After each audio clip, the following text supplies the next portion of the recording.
Точният план, с който да свалиш над 10 кг, ако имаш инсулинова резистентност, без да се налага да спазваш диета или да спираш въглехидратите, и то за 8 седмици. Да започваме. Аз съм Борис Цонев и се занимавам с изграждането на хранителни и фитнес стратегии. Стратегията е начин, с който можеш да отслабваш без диета, докато ядеш до 2 пъти повече храна. Истината е, че над 30% от хората имат инсулинова резистентност или пък проблеми с кръвната захар. За съжаление обаче информацията по темата в интернет е твърде обща и понякога дори невярна, затова хората с това заболяване се затрудняват да се справят с този проблем сами. В практиката си установих 3 стъпки, които трябва да приложиш, за да можеш да вкараш кръвната си захар в норма и да отслабнеш, и добрата новина е, че дори не се налага да спираш въглехидратите, за да го постигнеш. В контекста на инсулиновата резистентност много често хората казват: просто се храни здравословно. Това обаче е твърде общо понятие и повечето хора дори не го разбират напълно. За щастие, доктор Ерик Хелмс и екипа му са разработили една страхотна графика, която по мое мнение илюстрира йерархията в храненето по най-добрия начин. В основата на пирамидата имаме нашия начин на живот, а именно каквото и да правим, то да бъде устойчиво и съобразено с нашето ежедневие. Точно тук се чупят голяма част от диетите, защото повечето хора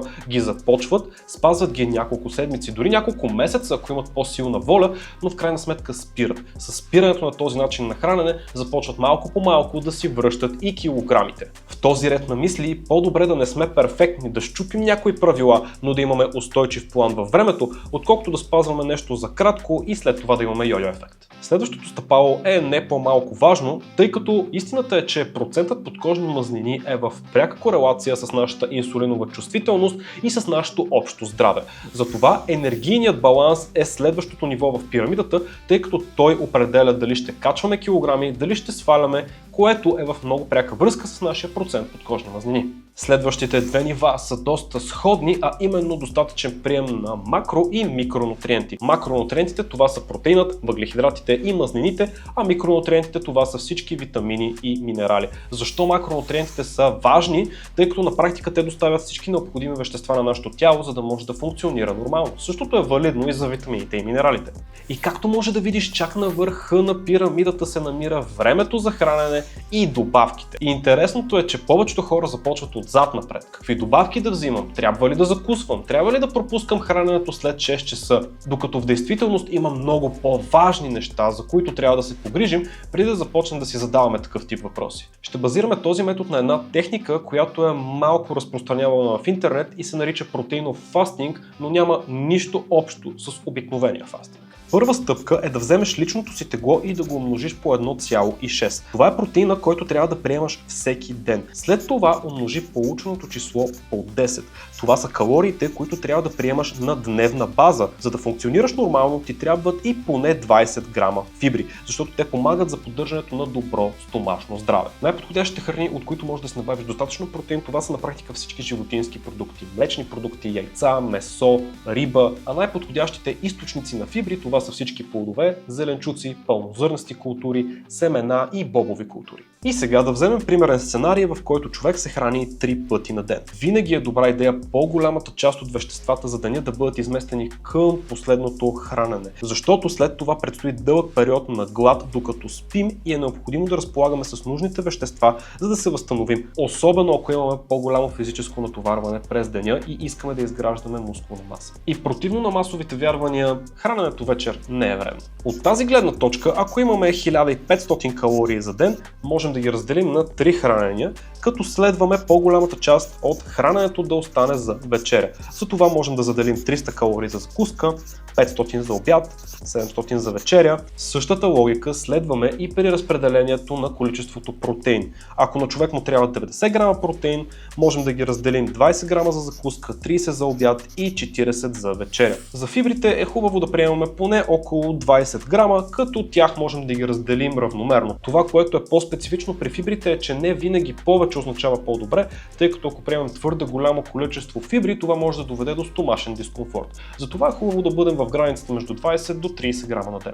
Втората стъпка е да си направиш списък с 10 храни, които много обичаш да ядеш. И тук не искам да мислиш за това дали храната е здравословна, а по-скоро да се фокусираш върху това да бъдат 10 храни, като поне 3 от тях да бъдат плодове или зеленчуци. По този начин ще подсигурим, че цялостният план ще бъде устойчив и приятен за теб, тъй като, както споменахме преди малко, това е в основата на изграждането на един здравословен хранителен план. А не мисля, че искаш да отслабнеш само и само за да надебелееш отново. Аз казах на ChatGPT да ми направи примерен списък с 10 храни, за да може да ги използваме за целите на това видео. Ето кои са те отстрани до мен.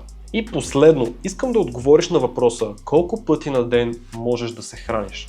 Като тук се замисли за пътите в деня, в които усещаш глад. Реално това са моментите, в които имаш истинска нужда да ядеш. И след като вече имаме тази информация, е време да я приложим на практика, като изградим цялостен план за хранене. Но преди това, ако видеото до тук ти е било полезно, не забравяй да се абонираш за канала с камбанката за още съвети, с които да отслабваш по-лесно. Сега е време да оформим всички тези храни като един цялостен план за отслабване. И ако следваме логиката от преди малко, човек, който се храни по 3 пъти на ден, за да можем да подсигурим нужното количество вещества за закуска, нещо, което да му е много лесно, можем да комбинираме от храните, които имахме преди малко, киселото мляко с бананите. Тъй като киселото мляко съдържа по-малко протеин в сравнение с другите млечни продукти, можем да го заменим с скир или просто да му добавим доза протеин. По този начин ще може да се вместим в тези 300 калории, които имахме преди малко за закуска, и да си набавим 20 грама протеин, които бяхме задали като таргет. За обяд една лесна алтернатива, която може да използваме от посочените храни тук,